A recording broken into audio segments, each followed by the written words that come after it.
Uh, Welcome to another edition of the New Sports Outlaws podcast. As always, I am Neil, and this is Dan. And Dan, this is our first podcast since the baseball season has truly taken off. We've seen some things from both local teams, which we'll talk about. We'll also touch base on some football, basketball, as per usual. Dan, how you been this week?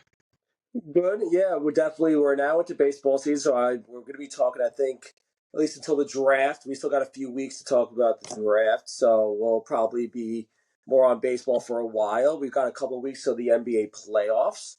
So I know with the Yankees and the Mets have had a full slate, a full week of games, and we could talk about all of them. And let's get started. Let's go talk about baseball. Yeah. Listen, the Yankees were the talk of Major League Baseball after the first series where they scored an ungodly amount of runs. I didn't even add them up, but I know that they had 15 home runs in that first series, and a lot, at least across the media, was contributed to the Yankee torpedo bats, where they had a physicist, I believe, come up with a way to slide the thickest part of the barrel of the bat a little south, closer to the hands, because a lot of the Yankees were being cut off at the hands and jammed, and it is not cheating. It's well within the rules. They didn't make the bat any wider. Dave Portnoy, you moron. Um, they they they're not doing any cheating here, and it's not just the Yankees. It's across Major League Baseball. It actually started to appear its head last year, apparently. And I don't get the fuss about it. And I don't think anywhere near what some of these other people like Dave Portnoy think, where these things should be banned and it's the worst thing that's happened since steroids. Yeah, I think this is just plain Yankee thing. It's a Yankee thing. And I mean, after a game where you score 20 runs against a terrible, it seems like it's a terrible team, at least with the way they're starting, they look really bad. I know they got destroyed against another team. I forgot who they're playing now, but I know they got destroyed. Um, and then you have the story Michael K just kind of does like a little, he just throws it in there that they're the whole Anthony Volpe and him getting analytics studied by the doctor who's in Miami now. Now he's fixing his bat. I mean, he has 3 home runs, but I mean, I think those are his only 3 hits of the year, if I'm not mistaken, so far. So I mean, hey, I mean, as long as it's within the rules, they just slid the barrel down. I really don't feel like it's a big thing. I think Portnoy is just being a troll and just being anti-Yankee. I love to see Jazz Chisholm on X kind of going back and forth with him being a clown and everything. So that's kind of cool to see, at least from Jazz. I know that's not really Yankee like, but I like to see that out of Jazz. He's kind of our guy to do that. I don't see a big deal about it. Obviously, right now it don't look too well, and obviously yesterday they only scored 5 runs. I mean, 5 runs is 5 runs, but it's not like how they were doing. I think. I mean, everyone's kind of start going into it now, and the Yankees weren't the first. They won't be the last, and I don't think it's a lot of nothing from what Yep. I see. A much ado about nothing. Making a mountain out of a A molehill mountain out of a is molehill. Yes. is the phrase. So the Yankees were 3-1. They look like they're going to 3-2. And we had a decent time through the first time through the rotation, but as per usual, Carlos Rodon is going to show you who he really is, and it looks like he showed you tonight. Not that that is that bad. You expect the Yankees to be able to score 4 or 5 runs a game, but yeah, he's just not. I don't trust him. I don't think I ever will. Um, I mean, I know the Diamondbacks didn't make the playoffs last year, but I mean, they were coming up until like the last year, and they actually had the same record as the Mets, and I forgot the last wild card team that got in. Whatever, but they were. If you remember, there was those 3 teams that were fighting for 2 spots in the wild card. San It was the Diego, Mets, it was the Diamondback, not the Braves. Yeah, the Braves. No, yeah, the Braves Padres. got Padres. There you go. I guess I'm trying to think. Didn't the Braves did not? They didn't end up getting in. whatever. It doesn't matter.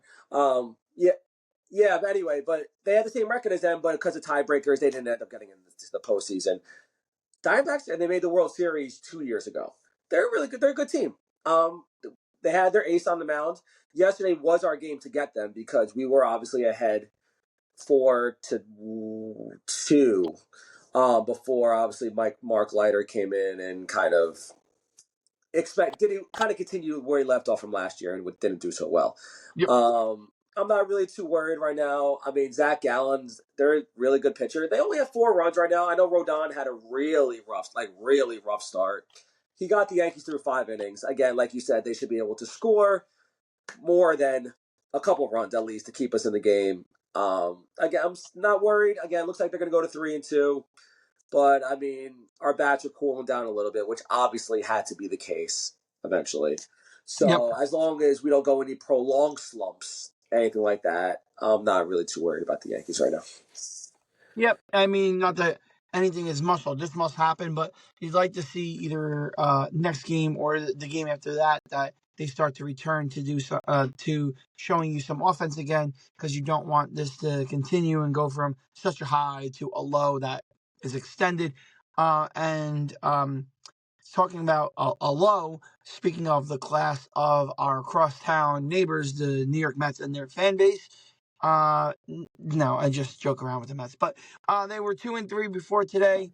They've now brought their record up to 500. They were having some offensive struggles, Woo! and here you go. The last two games, or last 3 games, 2 out of the last 3, you've gotten Pete Alonso home runs. Not too much from the $800 million man yet, but the Mets, righting the ship. We both, I think, admitted that they were a good team. We both predicted them to be in the wild card for the National League. But we both are very hesitant and push back on the insane positivity by our Met fan brethren. Yeah, the Mets really haven't looked too good. I mean, they kind of gotten blessed by a little bit of a schedule because they played Miami, who was god awful. They almost lost the series to Miami, so they're 3-3. Obviously, they're okay right now. Obviously, if you remember, they started the season, I believe, 0-6 or 0-7 last year. I believe something really bad, and I know they started out like 3-12 or something like that. So but yeah, their batting really doesn't look good. So I'm looking at their averages at this minute. So we have Lindor, who's batting 100 right now. Nimmo, 250. Jesse Winker, 154. Mark Vientos, the next big superstar, 083. And Juan Soto is pretty much second on the team right now at 238. And then you got Alonso at 286. So he's obviously been their MVP so far this year. Again, I know it's only been 6 games, and those averages are really, they can jump so fast, especially when they're lower. They can really jump up if they have a nice hot streak. But Clay Holmes, who was supposedly Mr. Cy Young, according to Mr. Lugauer, Mr.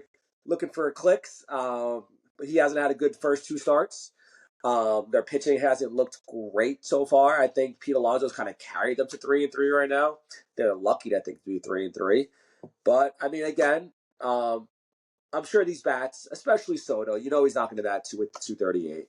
But I think they have still some cause for pause in terms of what they're pitching, because their pitching does not look good right now. And we said at the beginning of the year, all we heard about was this pitching lab, that they have all these great things that going on. But I'm really concerned for their pitching. But again, it's early. I know there's 156 more of them, but for right now, their pitching doesn't look great. Yeah, I mean, but again, it's early. But we might be witnessing something going on in Atlanta, and that'll take one of their potential opponents for a wild card spot out of the way. I mean, for Atlanta to start 0-6, that's got to be head scratching. Yeah, I mean, you got them, and then you got the Dodgers at 7-0. I think the Padres haven't lost a game either. I want to say they're only 6-0. They're like a half game back. Yeah, got a couple things going on. I think the Marlins are still number 1 in the division. Again, it's only 7 games, but yeah, Do, like you said, the Braves. You're right. The Braves 0-6, 0-7, whatever it is, and they and got the doing my Dodgers. no, yeah, no, and doing my research for tonight. Um, the Angels are 4-1. I was like, whoa, what the hell happened there? Well, Mike Trout's not injured yet, I guess. So, I mean, even though he got hit in the hand, actually, didn't he get hit in the hand? I think he's been Yeah, out. I did Actually. see. I did see that, and I go, I "Oh, think look, it was Mike like the Trout's first game of the actually year, or playing second game of the baseball." year. And they're like, Jesus Christ, not again. He's out for 4 months. Yeah, yeah. So like you said, the Yankees right now are losing 4-0. A team locally though that is winning is the New York Knicks. You want to give us a score update for the New York Knicks, Daniel? Surely, As let's we were talking. go. They are. What is it still happening? Oh, maybe I shouldn't for you. So, all right, it is there. 2 minutes into the second half, Knicks are up 62-60. They're up by two without Jalen Brunson. I know I texted you about an hour ago. Any chance for the Knicks to break through? You said no chance. But Yeah. obviously, of course, it's basketball. So, of course, the Knicks are playing the best they played against one of these top teams without it. But yeah, they're up by two. So, again, we're just looking to stay healthy. But yeah, go ahead.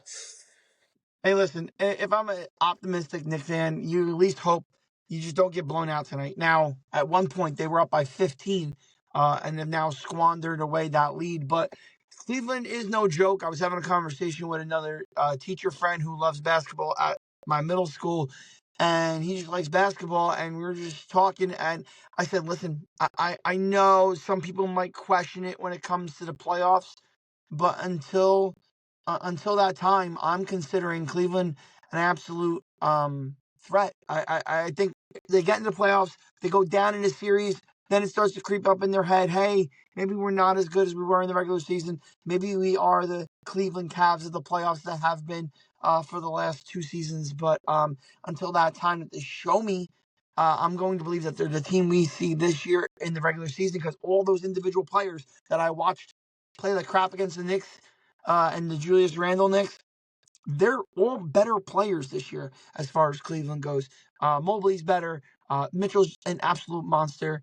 And all the way down the line, I think every one of those players on that team is better than they were when they played the Knicks last in the playoffs. I think the main thing with Cleveland, what makes them, I guess, really good now, it seems like Evan Mobley has developed like a big of a 3 point shot. So now they have two bigs. One of them could stretch the floor, and I think that's where they're really going to give the Knicks trouble, unless they somehow can kind of put Cat and Mitchell on the floor at the same time, which I guess is the plan. I'm not. Have they been doing that late Not at much. all? Not much because Mitch isn't playing back to backs yet. And that's not going to be a problem during the playoffs because there's no back to backs in the playoffs. There's like 3 games in between each game, 3 days in between But each even game. when they're playing, they haven't really shared the floor. A little bit, but not as much as you'd like to see because Mitch is just now getting his minutes up, but Uh, then he's also missing every other game. I think the last game Mitch played, Pat sat for a game. So it hasn't been many games that they've had that opportunity to do exactly what we thought, which was Mitch as a 5 and Cat at the 4. I think if they run into Cleveland's, I'm assuming. I guess definitely looks like it's going to be the conference finals if they both get that far. I think they're definitely that's something they're going to have to eventually incorporate Yeah. Cat, Mitch in there, especially with the way they are. But I mean, that's far down the road. Looks like they got a 3 seed. Knicks kind of wrapped up. Do you think Jalen Brunson is coming back for the last like few games? Has there been any reports of that? Have you heard Yeah, any? there's been some word on social media that he's going to practice. I think their next game is Friday, I believe. He's going to practice Friday. I guess there's a slight chance he could play Friday, but if not, they're talking about him playing. I believe the Knicks play the Phoenix Suns over the weekend. There is talk that if he doesn't play on Friday, that he'll definitely play against Phoenix over the weekend. And it looks like the Knicks are going to be matched up against the Bucks, unless I mean the Bucks are a game and a half up on one side, and I think 3 games up on the other side for that number 6 spot. So, I mean, if you're the Knicks, that's what you got to hope, right? I mean, careful what you wish for, but Dame is still hurt. I'm not scared about Giannis by himself. You you shouldn't. Uh, I shouldn't.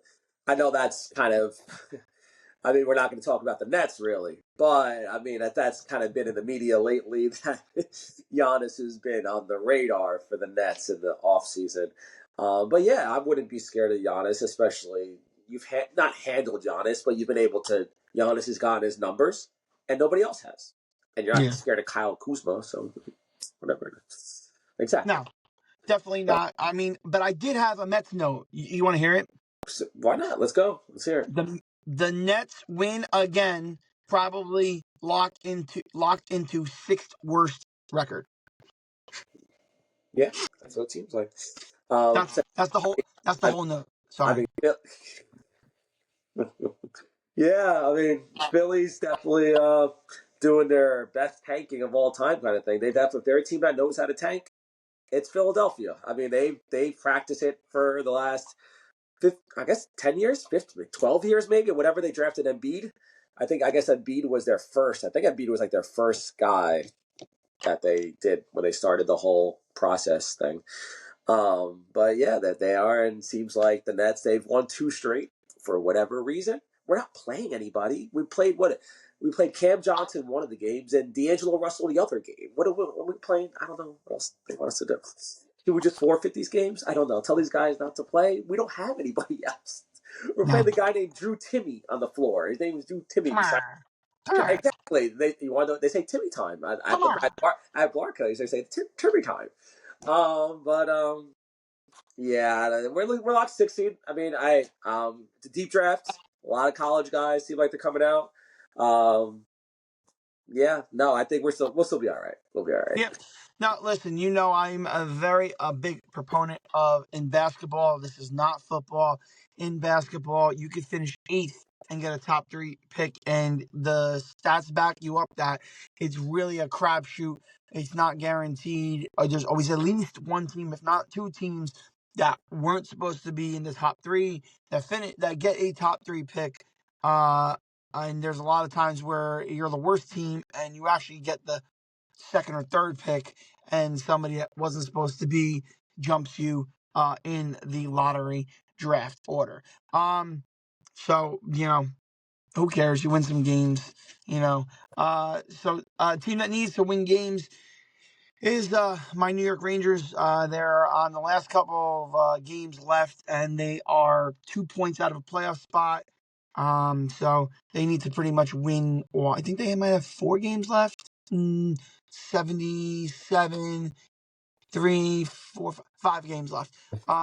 So yeah, Boomer was talking about it this morning and yesterday. Yeah. The Rangers need to win and need to put the winning streak together. And last I saw, they were losing 2-1 before I jumped into the studio. Do the Are they as Boomer or you even a proponent of if you kind of just need to get in maybe and just see what happens? I mean, at this You know point, what? If what you're does it that matter? close, I mean, at this point, what does it matter? I mean, you might as well get in if you can get in. yeah, I it's not like the NBA where you're like, oh, we're just gonna get swept or mean, there's a plane. I'd rather just be in the lottery. Yeah, no. I mean, you might as well get in. We have a good goalie. We haven't been able to put together as a team all year, but you never know. In hockey, more than anything, you got a hot goalie. They can go and stand on their head and give up a shutout or one goal each game, and then you have a shot. yeah, currently tied at 3, second period. Rangers Okay. wild. Nice. Okay. Dan, I don't know if you checked. I don't know if you checked on it, and we didn't bring it up last podcast, but I was I think I was not that I'm breaking any news here. A lot of the people that do this for a profession were very high and very chalky on the NCAA draft, especially when it came to the Elite Eight and the Final Four. I had 6 of the 8 in the Elite Eight and 3 of the Final Four. So, I mean, but it was very chalky. This is the first time since 2008 that we got 4 number ones in the Final Four, and 2008 was the first time it happened ever. So, I mean, it's the only second time that ever happened where we got all 4 number ones.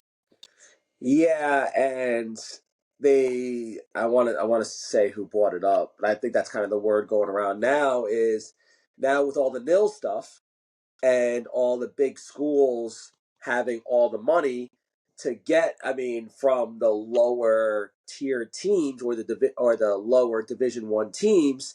I mean, we're probably not going to see as many Cinderellas anymore because all those players that went to Davidson, like a Steph Curry or something like that, they're not going to go to Davidson when they can actually get money from whatever around Davidson, North Carolina. That's in Carolina, right? So it'd be in North Carolina. something like that. So I think with all this nil stuff, I think it's going to be a little bit of an issue for these lower teams because even in the Elite Eight, I think it was only a couple like threes. It was ones and twos and ones and threes, right? I don't think there was a 4 or 5. Maybe you can correct me if I'm wrong on that one. Yeah, there was just twos and threes. So I mean, you Yeah. had the top 15 teams, we'll say, at 12, 8. I mean, 8 of the top 12 teams in the final 8. So hopefully, I mean, we are going to see the best basketball this weekend. So I guess Saturday they're playing because they usually play Yeah. Saturday and Monday, right? We are going to see the best basketball, and at least for me, that's what I want to see. That's why I'm a bigger fan of the NBA than college because I like to see the really good basketball, and I'm going to enjoy seeing Cooper Flag along with the others that are in the top those 1 seeds kind of battle it out for the for supremacy. So I know it's chalk. It's not maybe the sexiest thing going on right now, and I know it's maybe a little on that boring side, but I think we're going to see 2 really good basketball games coming up this weekend. Yeah, and not to mention you have to do some scouting for your Brooklyn Nets. Um, Speaking of scouting, Dan, our last topic tonight is football. We really don't have much to talk to you about, but scouting rumors about the draft are really, the only thing we have to talk about out there. I have a couple little headlines for you, but I'll start off with the scouting tease that I just gave you. About 2 hours ago, CBS dropped a mock draft, their newest mock draft, with all the information that we have at the present moment. They had Cam Ward going 1. They had Travis Hunter going 2 to Cleveland. They had the Giants selecting Abdul Carter 3. Then they had the Jets taking the tight end Warren at 7. Shador went 9. Genti went to the Bears at 10. They had the Browns trading back into the back end of the first round for Jackson Dart. So that's what do you think about that? They've done similar. I'm talking about Cleveland. They've done something similar before, or maybe it wasn't something else that they were supposed to get a quarterback, but then they kind of traded up to get one. I forget who it was. It doesn't matter. But I think no matter what, Cleveland does have to get a quarterback. Like, did, I don't even know who they played. Did they sign somebody real quick? Sorry, go. No, the one where they traded back into the first round. Are you talking the Johnny Manziel draft where they traded back into the first round for Johnny because they took some? I don't remember who they took earlier, but they passed I mean, on Johnny, I guess that's the and last then quarterback they drafted, right? So I guess it has to be. yeah, I think it was him. No, they Yeah, drafted Baker. They drafted Baker after him, but but he was the before number one Baker, pick. But yeah, they before Baker, there Johnny was like a mid to late first round pick, but they traded back in to get him. probably. I could be talking about it too, but probably. But yeah, I think no matter what, Cleveland has to get a quarterback, someone, whether they are taking Shador at 2 or whether they're trading back, like you said, to get a Dart or somebody. But there's just in Cleveland, there's that quarterback room that's a lot. Just Deshaun Watson, that whole thing just set them back crazy amount of years. I'm sure if they were to do it again, obviously Houston Texans are just they're loving life. They're still I think reaping the benefits of that trade, I believe. And he's going to be out this year again. He's just done for, unfortunately, because of injuries and all the legal stuff. Um, but yeah, they have to get a quarterback. But yeah, the Jets, I think they're kind of looking at Brock Bowers for inspiration for that pick, the tight end that you just brought up. Brock Bowers pretty much I mean, I don't want to say he took the league by storm, but he's kind of like the blueprint for I think the tight end is kind of going to be because he was a monster last year. I think the Giants need to take Abdul Carter. I know they already have um, Thibodeau, whatever it is, whatever tips you got on team between Thibodeau and whatever it is. And Burns. Um, but I know they have a pass rusher already, but Abdul Carter seems to be the real deal. And I think at this point you guys have a lot of holes, and you just need to kind of get some talent and then play with it from there.